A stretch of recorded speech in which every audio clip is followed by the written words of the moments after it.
Hey, Kawhi said it. Let's get it. Back with another edition of Prem Brulee, the number one podcast in your headphones. That's right, don't ever get it twisted. Do not ever play yourself. I am your host, Premal of the Play Call Network. And let me get right to it, but first, a little sponsor plug.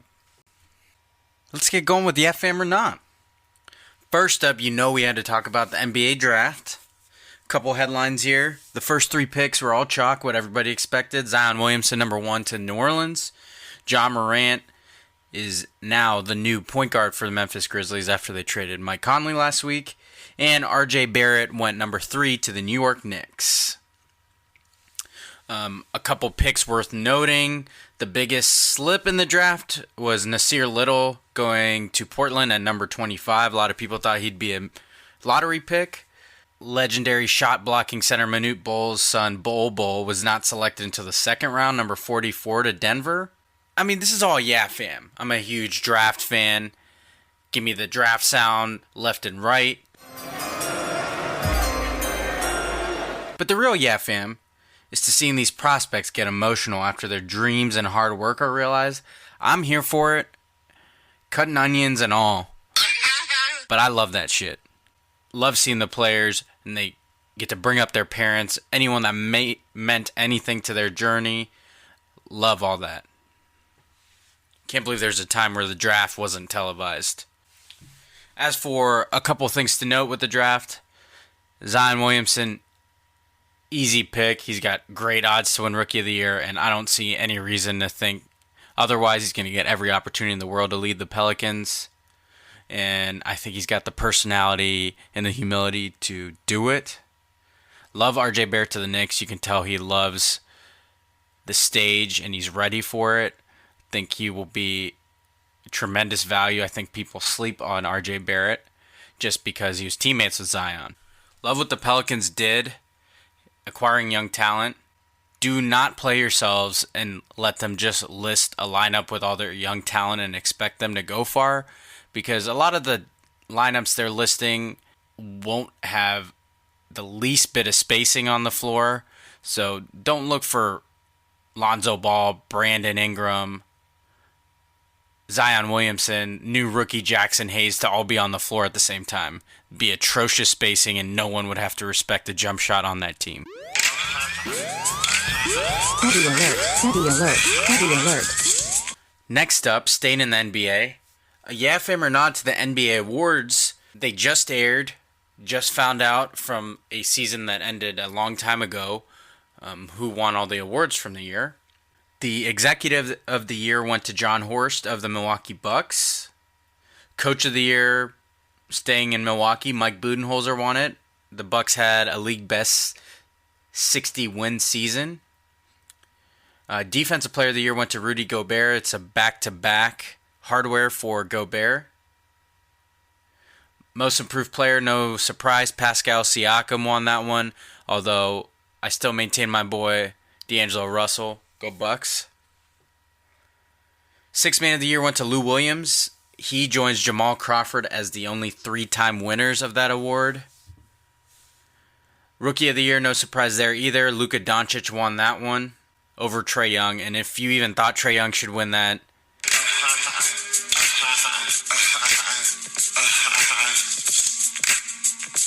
you played yourself. Like everyone said, it's not a second half of the year award. Thought it was a clear pick for Luka Doncic. Also, I fucking like how they have to have 3 people in these categories as if there was one. Like Rookie of the Year, DeAndre Ayton was invited for it. MVP, Paul George was a third candidate. Like, how insulting do you think this is? We know it's a 2-person race. Heavy alert, heavy alert, heavy alert. An MVP, most controversial of them all. Between Giannis Antetokounmpo and James Harden, the Greek Freak ended up winning the MVP. He honored a tweet challenge from Kobe Bryant 2 years ago, challenging him to win MVP. Kobe upped it one by saying he just got to go win a championship now. What it do, baby?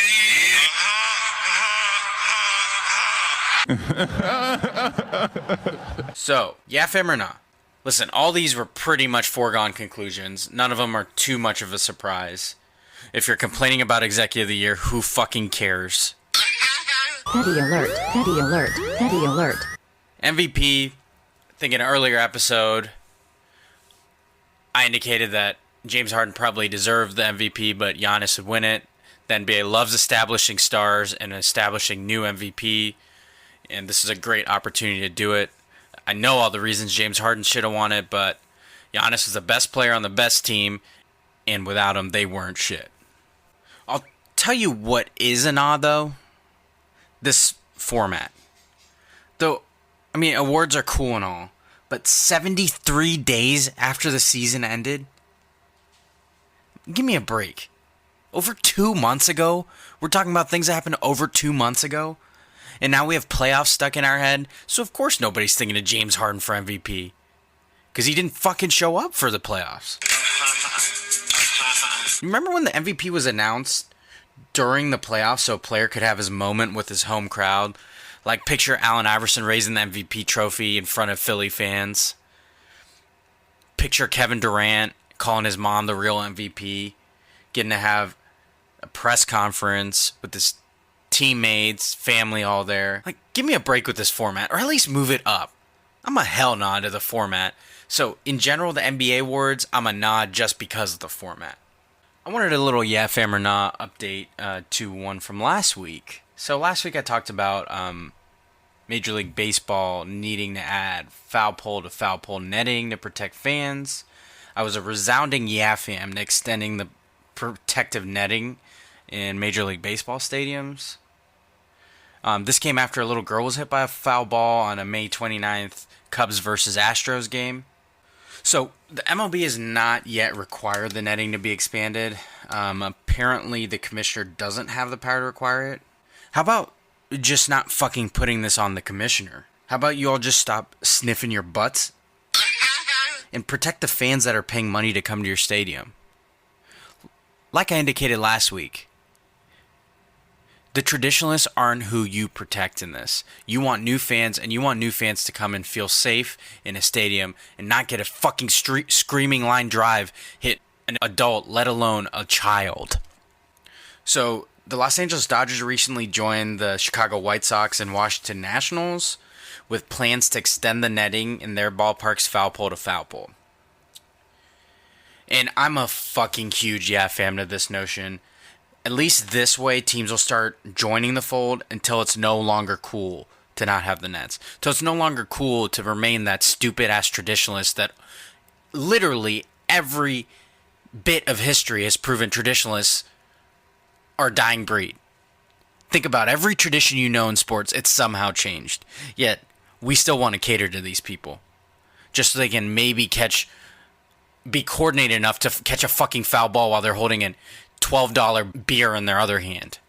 And just so these grown men can go and run and steal a foul ball from a little kid trying to get one. That a fucking way, White Sox, Nationals, and Dodgers. If I wasn't so Ghost Stros, I'd kiss you right on the mouth. What it do, baby?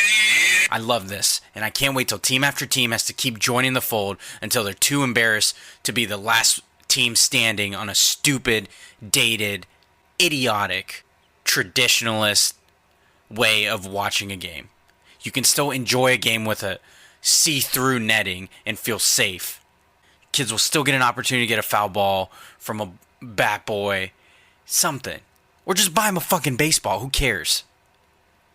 I'd rather have a kid that's healthy and able to watch the game than get hit by a 100-mile-an-hour fastball coming off a bat even faster than that. Give me a fucking break. Like I said last week, what do we need to see before we make it mandatory? If the commissioner doesn't have that power, why the fuck not? This isn't changing anything about the sport of baseball. Which, by the way, is an issue in of itself as attendance struggles. And you want to worry about something like this? Give me a fucking break. Alright, now it's time for likey, no likey, hate it. From the past week in sports. First likey goes to a Damian Lillard versus Marvin Bagley III rap beef. These are basketball players in a rap beef, and what a fucking world we live in. God bless. God bless. And have fun with it. My next likey goes to Brooks Koepka. Two-time U.S. Open champ, this year's runner-up. He recently said he's never consumed a hot drink in his life. Wow. I think I have a new favorite golfer.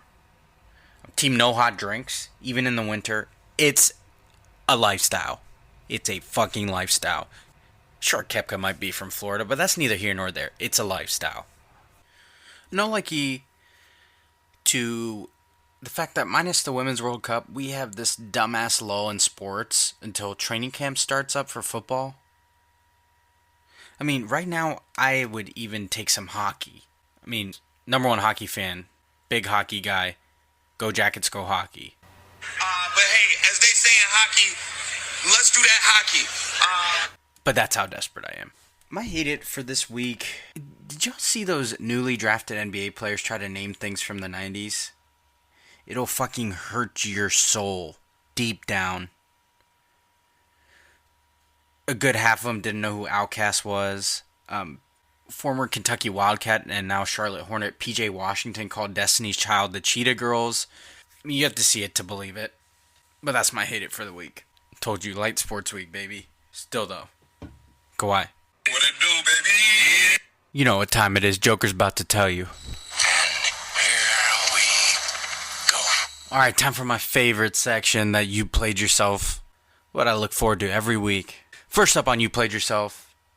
St. Louis Cardinals' Matt Carpenter bunted for a double. So you may be asking why this is in this section. It's nothing against Matt. So Carpenter got a double because he bunted away from a shift that was put on against him. Why don't more fucking baseball players do this? In this era of baseball analytics, which I fucking hate by the way, where it's either strikeouts or home runs. Petty alert, petty alert, petty alert. Why wouldn't you take a free two-bagger by fucking bunting the opposite way of everyone's shift? This dude just laid down a easy-ass bunt to the left side of the field, all the fielders on the right, and just waltz right into second base. Why don't more players do this? As a former, basically, player-coach because I played left bench, that side of me just hurts deep down knowing players are watching a product where it's either strikeout or home run, and very little in between in baseball. I hope to the baseball gods and all you stupid-ass traditionalists that Little League baseball players are actually practicing things like bunts and being happy with base hits. That's my old man message of the day. The next You Played Yourself, I had to cover something regarding the NBA draft. That's been fucking bothering me, and I know it bothers other people. But why can't the NBA get this whole draft cap thing right? Like, half these players are going up on stage wearing a hat of a team they'll never play for. A team that technically is making the pick for another team. Like, you're telling me we can't just process the trade and get the right hat so when the player looks back at the moment that made his life, made his family's life, that he's not wearing a fucking Lakers hat when he's really an Atlanta Hawk? Like, if the league year is an issue, just fucking move it up 2 weeks. What's the big deal? That way these trades can process. If we're not fucking looking up what team is actually picking 8th overall, because it's been siphoned through 3 or 4 fucking trades by the time the draft airs. You already know, whoever's sponsoring their caps, there's plenty of them. Just go 4, 5, 6, 10 deep in hats. You're already charging us a shit ton for merch. I know you give it away for free. We can't get the hats right? Petty alert, petty alert, petty alert. So that a player can be wearing the fucking hat of the team he's actually going to, the place he's starting his career? It makes no fucking sense. Just move the year up so these trades can process and we can actually fucking read the ticker of draft picks without trying to analyze how this pick went from LA to New Orleans to Atlanta. God, past the first 3 picks of the NBA draft, felt like I was looking up who's actually making the pick. Ridiculous.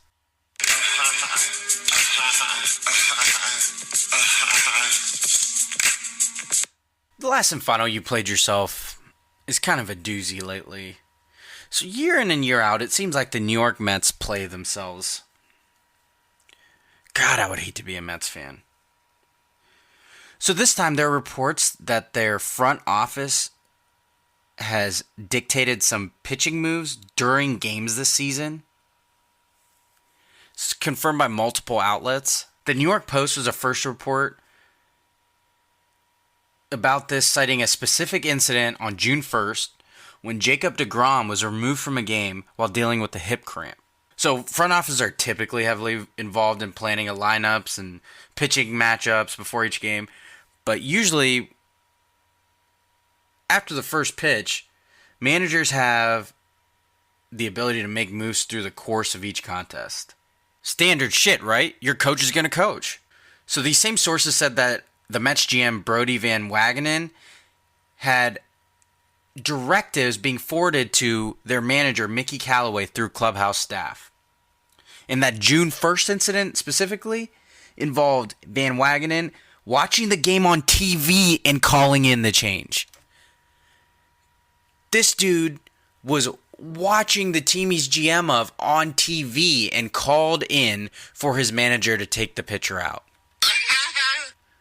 Man, you thought your boss was micromanaging. They're also so dysfunctional that there's actually been real reports giving updates on Mickey Callaway saying that he hasn't been fired yet. Yet? That's a real report. Imagine being on a team, being a fan of a team where there are real reports about a manager not being fired yet. All of Cincinnati this past decade with Marvin Lewis probably saying, imagine it. Get the fuck out of here. You played yourself. Oh, so if that wasn't enough, Mickey Callaway recently cursed out a Newsday reporter, Tim Healy. So Healy asked a very reasonable question after the Mets blew a lead against the Cubs, losing 5-3. So the reporter asked why the Mets didn't use their closer, Edwin Diaz, in the 8th inning. An 8th inning, by the way, in which Seth Lugo allowed a go-ahead 3-run homer that proved to be the difference in blowing the game. If you need further proof of the question's validity, like you're maybe thinking, we only use a closer in the 9th inning, don't want to overwork him like that.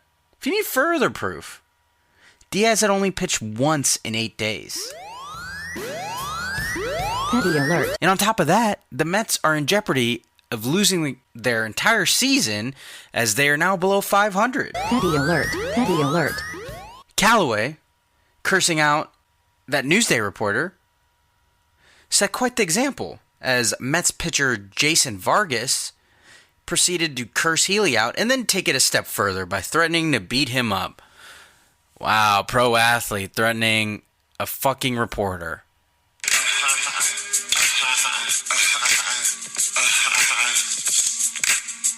Big badass you are, aren't you, Vargas?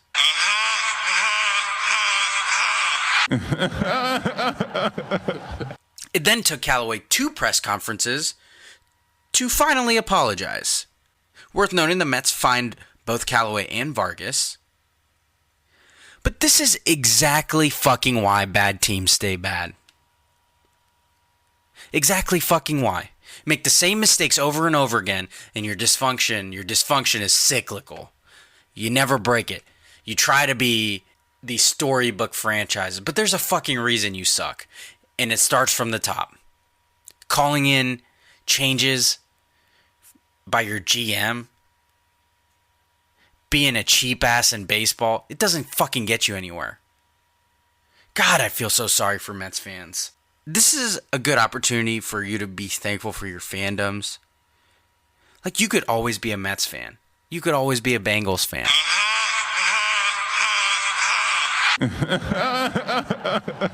Petty alert. Petty alert. Petty alert. It's rough out there. These fanhoods we find ourselves in. Imagine living in New York and being just a few short miles away from being a Yankees fan. And instead, you're born into Mets fanhood. Just perpetual dysfunction. Cursing out reporters, threatening them. Your GM calling changes in by watching a fucking television. Then we wonder why good teams stay good and bad teams stay bad. Wonder why the Patriots keep getting good. And all these fucking schmoes just prance around, hovering above 500, below 500. While the Patriots take all your fucking rings. While the Yankees take all your fucking rings. Red Sox take all your fucking rings. While you try to penny pinch your way and micromanage your way into mediocrity or worse than mediocrity. You fucking played yourself, Mets. Okay, on to who you got and what you feeling. And of course, last week, I did a little stay or go with NBA free agents. Now that free agency will be starting in a short amount of time, the NBA draft is complete. Meetings will be had by free agents. Anyway, I played stay or go for some of the big free agents. Now, Kawhi Leonard. What it do, baby? I said would stay in Toronto, especially after winning the title. I think his personality is just boring and polite enough to be Canadian. Klay Thompson staying in gold with the Golden Snake Warriors. I think King Snake Kevin Durant is gone to either of the New York teams. Kemba Walker, I believe, will get offered a ton of money by Charlotte and will stay. Jimmy Butler will go, and I said this before. Recent news broke that there is an outside chance that Jimmy Butler's representation will try to arrange for the Sixers to sign and trade him to Houston. And I did not even bother with Kyrie because we all know he's gone. The other pick I made was regarding Tony Parker's retirement and the fact that he will always be known to have one random season with the Charlotte Hornets, the only one outside of his whole career being in San Antonio. So I went over some of the legendary players that you might have forgot played for other teams. And my pick for the weirdest one was Hakeem Olajuwon playing for the Toronto Raptors in what ended up being his final year of his career. Some other ones worth noting: Patrick Ewing on the Magic and Sonics, Scottie Pippen on the Rockets and Blazers, of course recently Dwayne Wade on the Cavs, and Karl Malone on the Lakers. But I went with the dream being on Canada's team as the weirdest. This week, sticking with the theme in the NBA draft, wanted to save a little bit of discussion for my who you got.